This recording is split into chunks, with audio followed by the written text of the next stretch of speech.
Obrigada, Aline, até a próxima semana. Acompanhe agora o comentário do médico Marcos Frank. Olá. Muito tempo antes de Cristo, Aristóteles já considerava o homem um animal político. Seria da natureza humana a organização em grupos e a escolha de um líder. No entanto, para muitos, nas mais variadas eras, a política seria uma forma de evitar as batalhas. Ou mudando o que disse alguém, política seria nada mais que a guerra por outros meios. Mas fiquemos ainda no passado. Claro que entre os romanos havia quem não pensasse só em guerras, como constatou Juvenal por volta do ano 100 depois de Cristo. Por duas coisas o povo anseia, dizia ele, pão e circo. Até nos dias de hoje é possível encontrar seguidores dessa política, tal como se viu na Copa do Mundo no Brasil. Outros, por sua vez, viam a política com um olhar romântico, para não dizer utópico.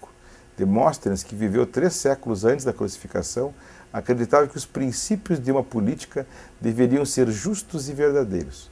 Milhares de anos depois, um senador goiano de mesmo nome seria expulso do Senado brasileiro.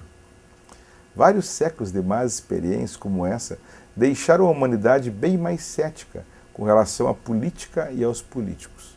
Ambrose Bierce, americano do século XIX, chegou ao extremo de definir política como a condução dos negócios públicos para proveito dos particulares. No entanto, é difícil falar de política sem pensar em Maquiavel. Para ele, como era difícil unir o amor e o medo na mesma pessoa, era melhor para um político ser temido do que ser amado. Afirmação que a atual presidenta do Brasil parece levar bem a sério. Mas os anos passaram e o século que recém findou assistiu à luta entre comunismo e capitalismo e entre fascismo e democracia.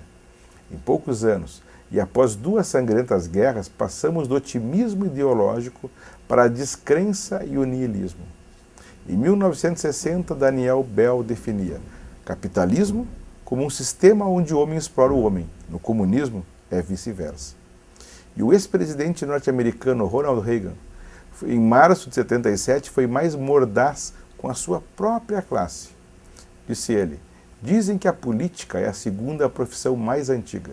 Eu percebi que muitas vezes ela é muito parecida com a mais antiga, com a primeira. E aqui estamos nós em pleno 2014 no Brasil. A primeira presidente mulher da nossa história vive em meio a uma guerra política, mas ainda assim uma guerra.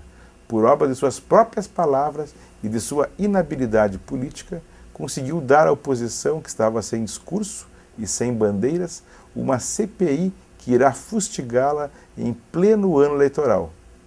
Como há muitos anos tem ocorrido, nós políticos estamos mais interessados em destruir que construir, pensando mais na eliminação do adversário que na coletividade. O único consolo é que há séculos tem sido assim. Obrigado, Rita.